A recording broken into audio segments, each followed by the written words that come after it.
언젠가 한번 소개를 한 적이 있는데 몇 해 전에 뉴키즈 온 더 블록이라고 하는 한 방송사의 프로그램에서 한 사진 작가에 대해서 소개를 한 적이 있었습니다. 이 사진 작가는 언젠가부터 마음에 감동이 되는 부분이 있어서 돈이 생길 때마다 조금씩 모아가지고 전 세계에 생존해 계시는 한국전쟁 참전용사들을 찾아가기 시작했습니다. 한국전쟁에 참전하신 분들은 외국에서 영어로는 Forgotten War, Forgotten Veteran, 잊혀진 전쟁, 잊혀진 용사라고 부른다고 합니다. 그들의 젊은 날의 헌신과 희생이 잊혀지고 이제는 모두의 기억 속에서 사라져가는 잊혀진 영웅들이라고 하는 의미입니다. 이 작가는 몇 해 전부터 이와 같은 잊혀진 용사들을, 잊혀진 영웅들을 찾아가기 시작했습니다. 그리고 그들을 찾아가서 우리가 지금도 당신들의 희생과 헌신을 잊지 않고 기억하고 있습니다. 그리고 우리가 지금도 당신의 그 헌신과 희생을 감사합니다 라고 하는 말을 전하고 온다고 합니다. 그리고 그들의 모습을 사진으로 찍어서 감사의 메시지와 함께 전해준다고 합니다. 우리가 그 사진들을 잠깐 같이 한번 보면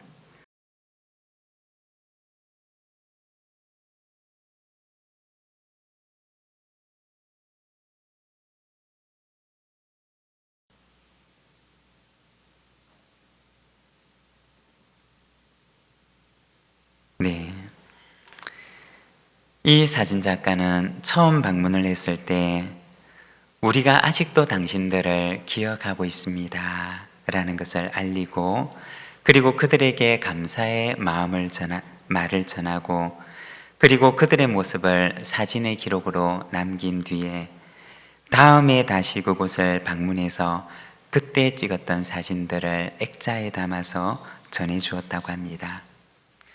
어떤 분들은 사진이 담긴 액자를 바꿔서 지나온 자신의 젊은 날의 그 희생이 헛되지 않았음에 감격해하고, 또 어떤 분들은 다시 방문을 했을 때 사진을 받지 못하고 세상을 떠난 분도 계셨고, 그리고 또 어떤 이들은 그 사진을 받고 나서 이렇게 물었다고 합니다. 얼마인가요? 액자에 담겨 있는 이 사진을 위해서 제가 얼마를 지불하면 될까요? 그때 그 사진 작가는 이렇게 대답을 했다고 합니다. 69년 전에 당신이 한국에 오셨을 때 이미 지불하셨습니다. 지난날 당신의 헌신과 희생 속에 오늘 이 사진의 비용이 이미 들어 있습니다. 참전용사를 기억하고 그분들에게 감사의 마음을 전하는 한 사진작가의 이야기입니다. 한국전쟁이 일어난 지 올해로 73주년을 맞이하게 되었습니다. 그리고 한국전쟁이 1953년 7월 27일에 휴전을 하게 되는데, 휴전을 한 해로 보자면 올해는 70주년을 맞이하게 됩니다. 당시 전쟁통의 통계들이 정확하지는 않지만, 그러나 통계로 보게 되면 전쟁으로 인해서 사망하거나 부상으로 인해서 생겨난 인적 피해가 어떤 통계에서는 300만 명에 이른다고 합니다. 그리고 또 어떤 통계에서는 550만 명, 거의 600만 명에 가까운 사람들이 전쟁으로 인해서 인적 피해를 입게 되었다고 이야기를 합니다. 이처럼 큰 피해를 내었던 전쟁이 이제는 잊혀지는 전쟁으로 많은 사람들의 기억 속에서 사라져가고 있습니다. 오늘은 한국전쟁 73주년을 맞이하고, 그리고 휴전이 된 지 70주년을 맞이하게 되는 해입니다.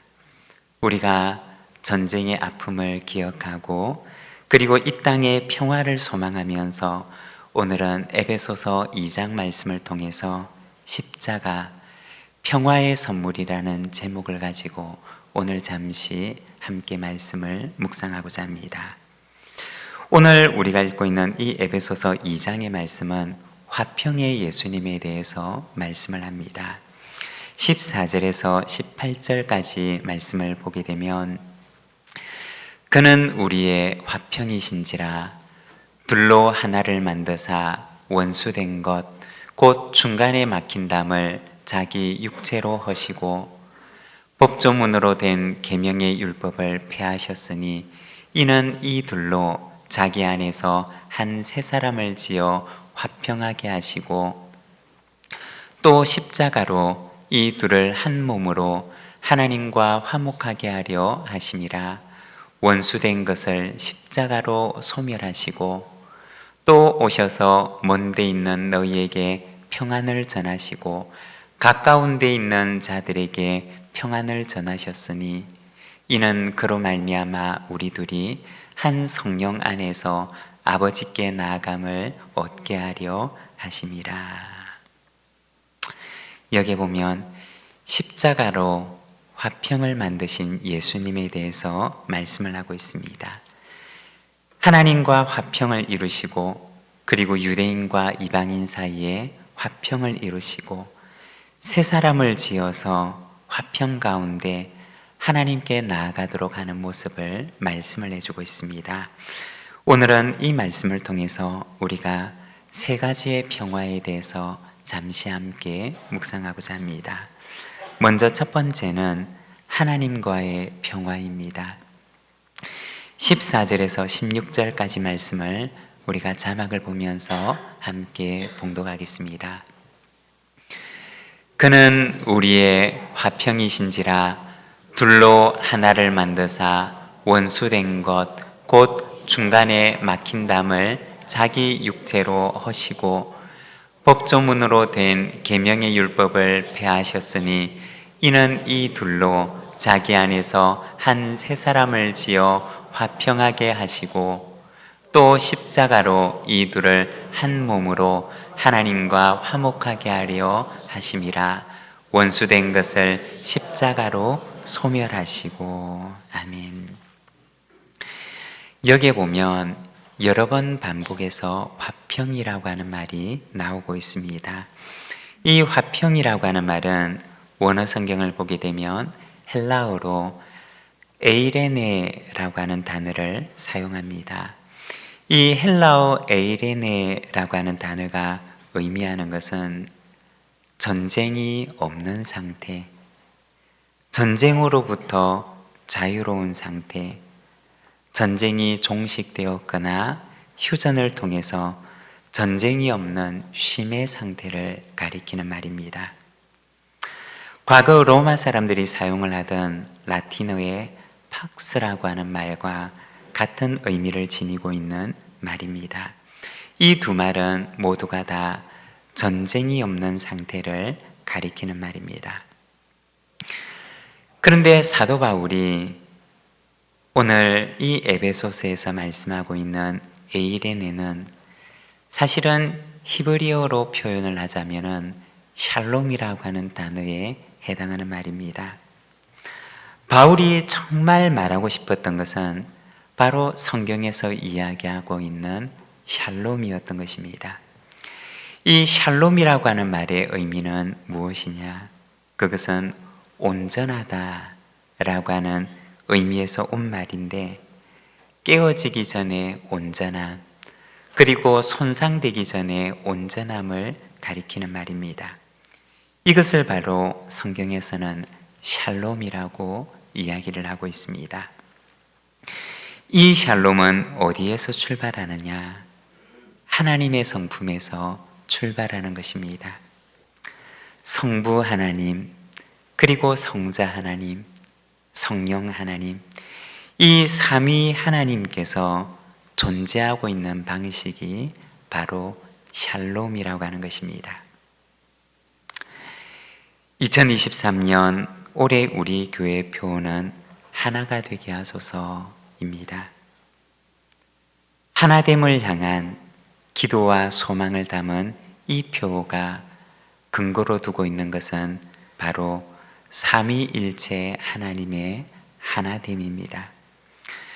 요한복음 17장 11절 말씀을 보면 예수님께서는 이렇게 기도를 하십니다. 우리와 같이 그들도 하나가 되게 하옵소서. 삼위일체 하나님께서 하나가 되심처럼 제자들의 공동체도 하나가 되기를 예수님께서는 기도하셨던 것입니다. 예수님의 이 기도와 소망의 뿌리를 두고서 우리 교회는 올해 표를 하나가 되게 하소서라고 정했습니다.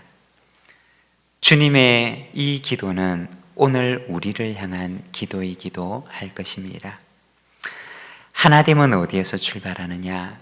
바로 삼위일체 하나님의 하나됨에서 출발을 하는 것입니다. 서로를 서로 안에 받아들이는 샬롬으로 존재하시는 하나님의 존재 방식, 하나님의 성품에서 출발을 하는 것입니다. 바로 삼위일체 하나님께서 존재하시는 방식, 그리고 하나님의 그 성품을 일컫는 말이 샬롬이라고 하는 말인 것입니다. 창세기 1장 31절의 말씀을 보게 되면 하나님이 지으신 그 모든 것을 보시니 보시기에 심히 좋았더라. 저녁이 되고 아침이 되니 이는 여섯째 날이니라. 창세기 1장에 보게 되면 하나님께서 만드신 세상에 대해서 말씀을 하시는데 1장 31절에는 하나님이 보시기에 심히 좋았다라고 말씀을 하십니다. 삼위일체 되시는 하나님께서 만드신 그 세상을 보실 때 너무나 만족해 하시는 그 모습을 보여주고 있는 것입니다. 그 세상의 모습은 어떠하였느냐? 하나님과 인간, 그리고 인간과 인간, 그리고 인간과 피조물 간의 관계가 하나님의 성품을 꼭 닮은 그 모습대로 깨어지지 않은 온전함이 있었고 그들 사이에는 깨어지지 아니한 샬롬의 관계 속에 있는 모습을 보셨던 것입니다. 그리고 하나님께서는 하나님을 꼭 닮은 관계 속에 있는 이 세상의 모습을 바라보시고 기뻐하시고 만족하시며 심히 좋으셨다고 말씀하셨던 것입니다. 삼위일체 하나님과 같이 샬롬 속에 있는 하나님의 기쁨이 되는 세상을 창조하셨던 것입니다. 그런데 우리가 이어지는 성경을 보게 되면 샬롬을 상실하고 마는 세상에 대해서 말씀을 하십니다. 인간의 타락과 함께 타락한 인간의 본성 안에 들어온 죄는 이와 같은 하나님께서 만드셨던 하나님의 기쁨이 된 이 샬롬을 파괴하게 되는데 죄가 들어와서 하나님과 사람 사이에 샬롬을 깨뜨리고 그리고 사람과 사람 사이에 샬롬을 파괴하고 그리고 사람과 피조물 사이에 이 샬롬을 깨뜨려 버리게 되는 것입니다. 죄가 들어와서 샬롬이 깨어지게 되자 어떤 일들이 일어나게 되었느냐? 인간에게는 하나님의 진노가 임하게 되었고 그리고 인간은 하나님에 대해서 적개심을 품게 됩니다. 그리고 인간과 인간 사이에는 갈등과 미움과 폭력이 자리 잡게 됩니다. 그리고 인간과 피조물 사이에는 피조물은 인간에게 가시와 엉겅퀴를 내고 인간은 피조물에 대해서 하나님께서 처음 주셨던 청지기의 마음, 섬김의 마음을 잃어버리고 파괴하고 피조물을 지배하는 자가 되고자 합니다. 이것이 바로 샬롬을 잃어버린 오늘날 이 세상의 모습이라고 하는 것입니다. 그러면 십자가는 무엇이냐? 오늘 본문 16절 말씀을 보게 되면 또 십자가로 이 둘을 한 몸으로 하나님과 화목하게 하려 하심이라. 원수된 것을 십자가로 소멸하시고. 하나님과 우리 사이에 바로 이 원수된 것을 소멸하시고 평화를 만드신 사건이 바로 십자가의 사건임을 말씀하십니다. 원수된 것을 소멸하시고 평화를 만드신 사건, 바로 그 사건이 십자가의 사건인 것입니다. 여러분, 죄가 이 세상에 들어와서 샬롬을 깨뜨리고 평화를 깨뜨렸다면, 그러면 구원이라고 하는 것은 무엇을 말하는 것일까요? 구원이라고 하는 것은 하나님과 인간 사이에 그 깨어졌던 샬롬, 그 깨어졌던 평화를 다시 회복하는 사건을 가리키는 것입니다. 우리가 사용하는 회심이라고 하는 말이 있는데, 이 회심이라고 하는 말은 하나님과의 샬롬으로, 그리고 하나님과의 평화의 관계로 다시 돌아가기로 마음을 정하고 돌아서는 것을 가리키는 말입니다. 여러분, 십자가는 우리를 향해서 평화의 손을 내미시는 우리에게 주신 하나님의 선물인 줄로 믿습니다. 그 십자가에 나타난 하나님의 사랑을 믿고 그 사랑을 내 안에 받아들임으로 하나님과 새로운 샬롬의 관계를 시작하는 저와 여러분의 삶이 되시기를 바랍니다. 그리고 두 번째는 이웃과의 평화입니다. 죄는 하나님과의 샬롬을 파괴할 뿐만 아니라 이웃과의 샬롬을 파괴합니다. 우리가 기억해야 할 것은 샬롬이 파괴되는 곳에는 언제나 인간의 죄성이 도사리고 있다는 것입니다. 성경에 보면 레위기에 5가지의 제사가 나옵니다. 번제와 소제와 속죄제와 속건제와 화목제라고 하는 이 5가지의 제사에 대해서 레위기는 말씀을 하고 있습니다. 먼저 첫 번째 2가지인 번제와 소제라고 하는 것은 제물을 드리는 방식에 대한 것입니다. 번제라고 하는 것은 모두 다 태워서 드리는 제사를 가리키는 말입니다. 그리고 이 번제는 온전한 헌신을 의미하는 제사입니다. 그리고 소제라고 하는 것은 곡식을 가루로 만들어서 드리는 제사인데 주로 감사의 의미로 드리게 됩니다.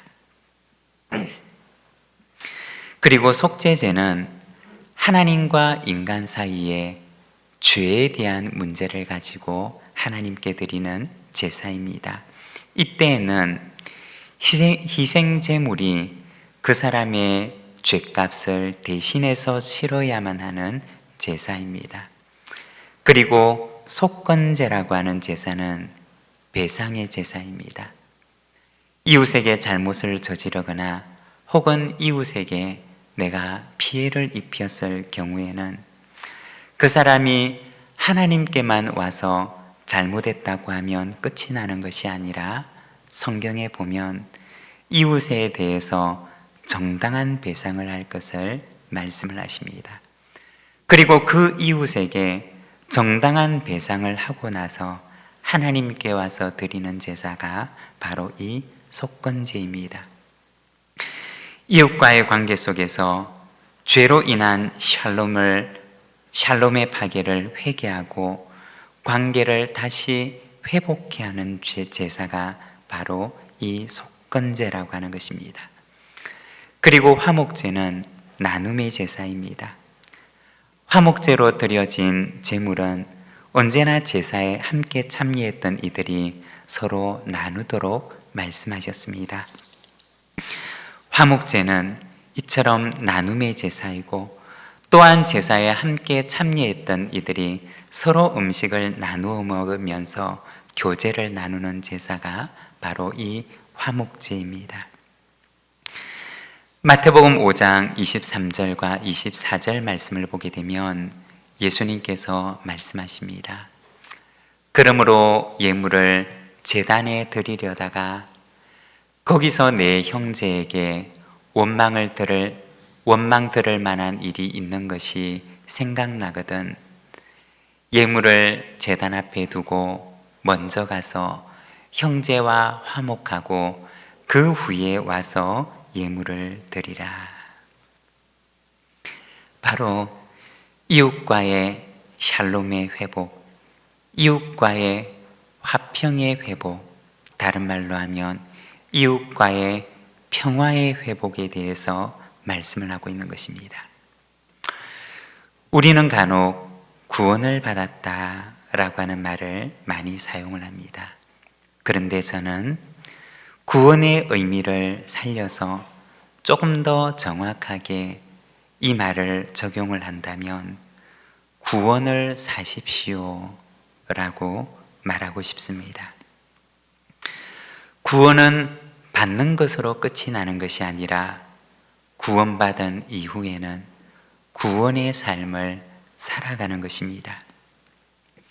우리의 죄성이, 우리의 죄가 만들어 놓은 이 깨어진 샬롬을 방치하면서 그대로 모른 척하며 살아가는 것이 아니라 구원받은 사람의 그 회심의 삶을 통해서 샬롬을 회복하고 평화를 회복하는 삶을 살아가는 것, 그것이 바로 구원을 살아가는 것입니다. 오늘도 이 땅 가운데는 죄가 평화를 위협합니다. 그리고 죄는 갈등과 미움과 폭력과 분쟁과 전쟁을 만들어가고 있습니다. 그리고 십자가는 오늘도 우리에게 말씀하고 있습니다. 당신은 샬롬을 만들어가는 구원의 삶을 살아가십시오. 오늘 우리가 읽었던 본문 14절의 말씀을 보면 이렇게 말씀을 합니다. 우리가 함께 봉독하겠습니다. 그는 우리의 화평이신지라 둘로 하나를 만드사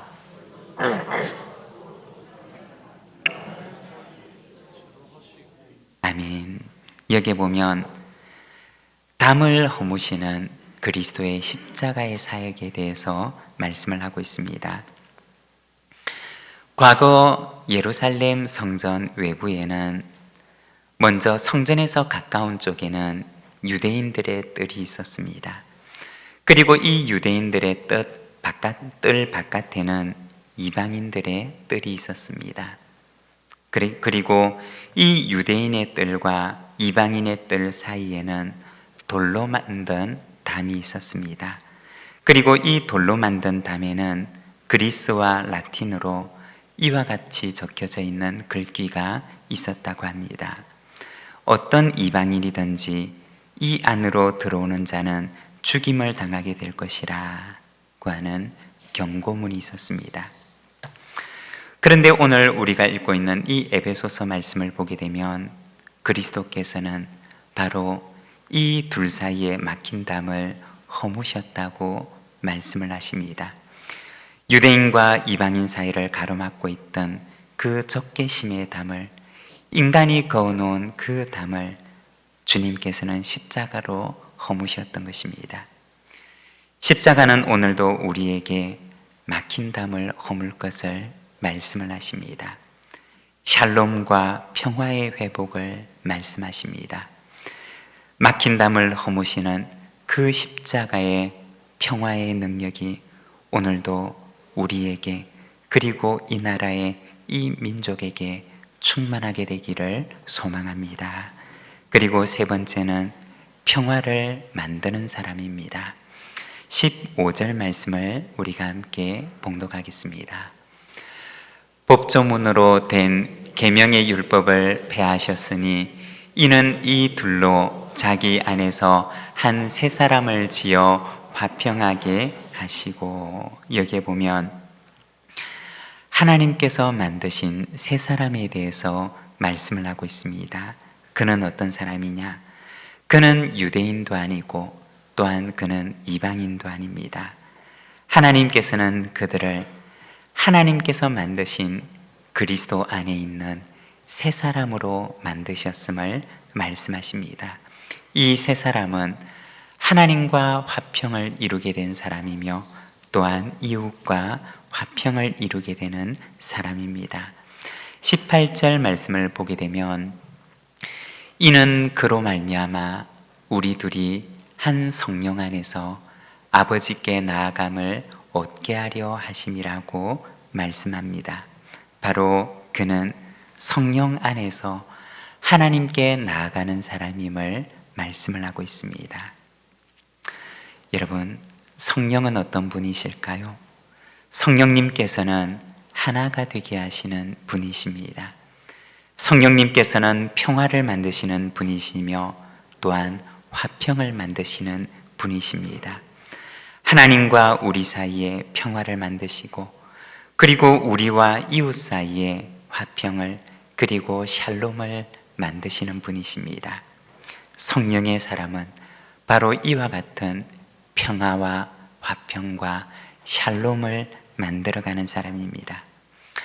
아시시의 성자 프란체스코라고 하는 사람은 일평생 예수님을 닮아가고자 했던 사람이었습니다. 그가 남긴 기도문 가운데 많은 사람들에게 알려진 기도문이 있는데 바로 평화의 기도라고 하는 기도문입니다. 이 기도문에 곡을 붙여서 만든 노래가 있는데 평화의 기도라고 하는 노래를 우리가 혹시 아시는 분들은 우리가 같이 한번 부르고 그리고 잘 모르시는 분들은 아주 오래된 노래인데 잘 모르시는 분들은 우리가 가사를 보면서 기도하는 마음으로 우리가 함께 이 기도문에 참여해 주시기를 바랍니다.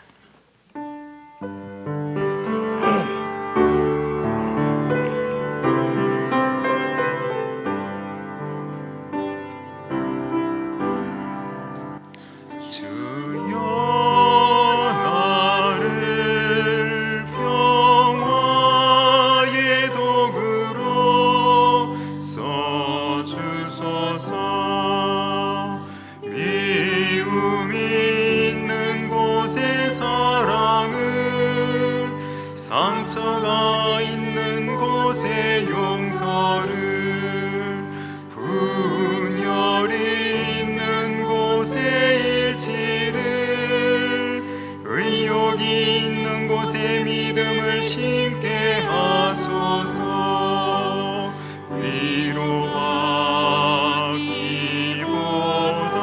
위로하기보다는 위로하고,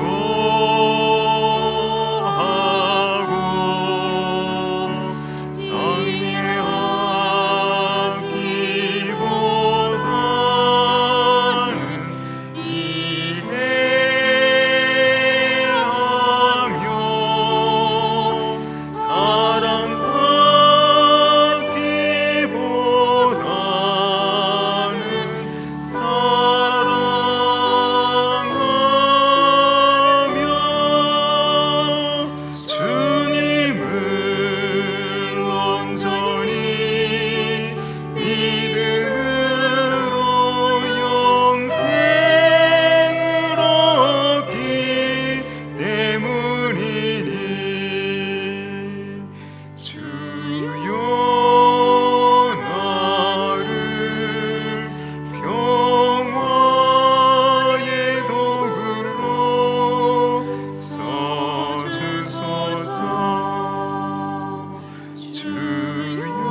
우리 시간 함께 기도하기를 원합니다. 이 땅 가운데 하나님께서 평화를 주시고 또한 우리가 살아가는 삶의 연장에서 주님, 나를 주님의 평화의 도구로 써 주시옵소서. 우리 기도하며 하나님께 나아가겠습니다.